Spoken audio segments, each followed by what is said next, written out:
वैसे तो हिंदुस्तान का इतिहास सितारों से खाली नहीं है, और ऐसे ऐसे सितारे हैं जिन्होंने न सिर्फ इस देश, इस समाज, बल्कि पूरी मानवता को एक नई दिशा दी। उन्होंने अपने कामों से, अपने विचारों से लगभग सभी जागृत मानसिकताओं को प्रभावित किया।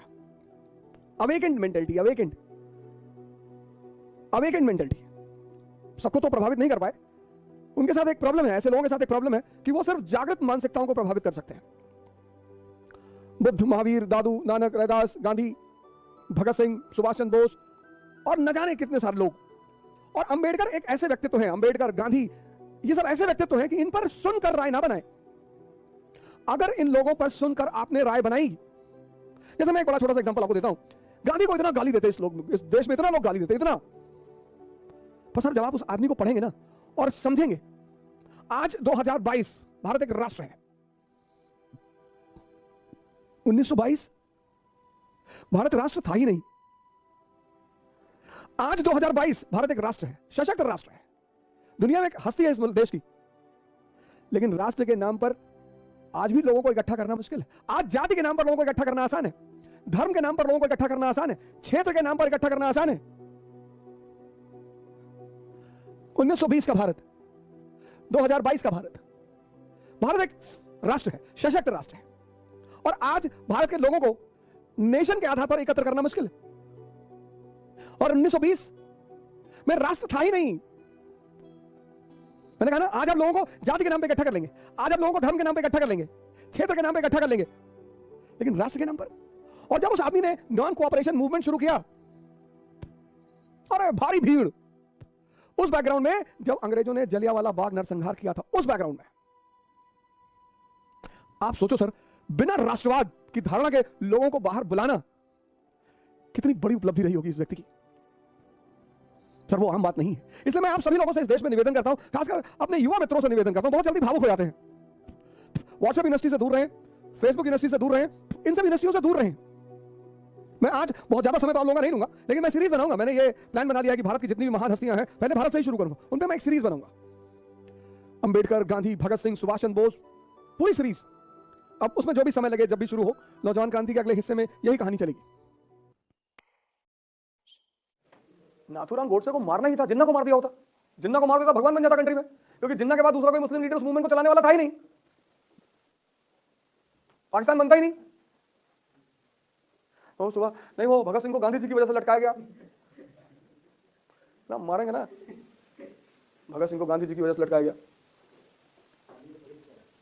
प्रोटेस्ट किया, लेटर लिखा गांधी जी, कोई नहीं बचा सकता था भगत सिंह को। इस देश के पूंजीपतियों ने लटकाया उस आदमी को। 1927 विक्की पुरुषोत्तम दास ठाकुर, 1929 में डिप्रेशन हो गया, वो आदमी बन रहा था लेनिन दूसरा एशिया में। गांधी को गाली दे दो, वो जिंदा हो तो भी तुम्हें कुछ ना बोले कि बेटा दो और दे दो। गांधी को गाली देकर तुम तोप बन रहे हो, दाऊद इब्राहिम को दो।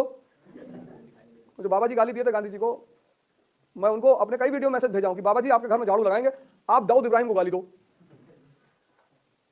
कि दाऊद इब्राहिम मिल जाए तो हम उसके एक पैर पे पैर रख तो खींच दें।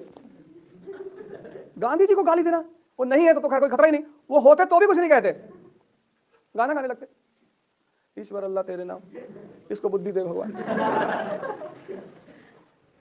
आप पढ़ते को स्ट्रेस लेकर पढ़ना है मुझे नहीं, समझना है।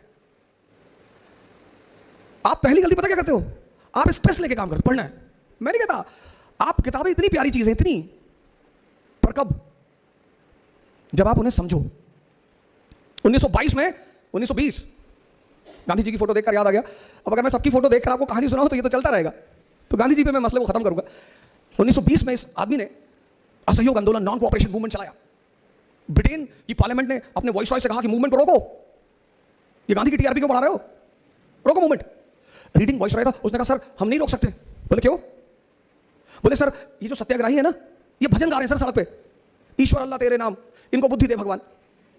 अब जो आदमी आपके लिए दुआ मांग रहा है, मैं आपके सामने गन लेके खड़ा हूं, आप कह रहे हो कि मालिक इसको सद्बुद्धि दे दे, तो अगर मेरे अंदर इंसान है तो मैं आपका पैर छू लूंगा तुरंत, मारने का सवाल ही नहीं उठता। आपने कभी सोचा हम इस आदमी की क्यों इज्जत करते हैं? इसलिए नहीं कि आदमी नंगा रहता था ना, वो बात नहीं है। फिर हम गांधी जी कपड़ा नहीं पहनते थे, ऐसे बहुत सारे लोग नहीं पहनते। 1922 में चौरी चौरा एक जगह है यूपी में, वहां का पुलिस स्टेशन जला दिया, पुलिस वालों को जला दिया, सरकार पे सीधा हमला। सरकार ने कहा मारेंगे इन लोगों को, खूब मारेंगे। वही घटना, सेम वही घटना 2010 में हुई।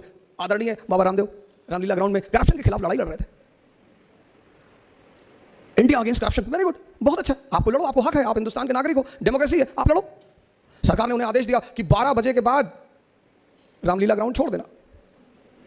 अब सरकार, हमें सरकार के आदेश, हम करप्शन के खिलाफ लड़ रहे हैं, हम सरकार से थोड़ी लड़ रहे हैं, हमें चले जाना चाहिए था।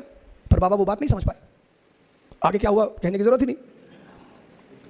लेकिन 1922 में उस आदमी को यह बात समझ में आई, उसने मूवमेंट को रोक दिया। उसे पता था मुट्ठी भर लोग हैं, मुट्ठी भर, सरकार बहुत मारेगी, इनको इतना मारेगी कि ये दोबारा आंदोलन पे आएंगे नहीं। तो जैसे ही चौरी चौरा का कांड हुआ, गांधी स्टॉप द मूवमेंट, खत्म कर दिया मूवमेंट। कहा I don't have faith in violence, मुझे हिंसा में विश्वास नहीं है।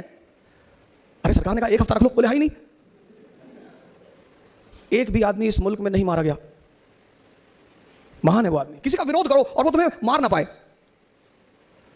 मैसेज पढ़ो किसके लिए? मैसेज के लिए।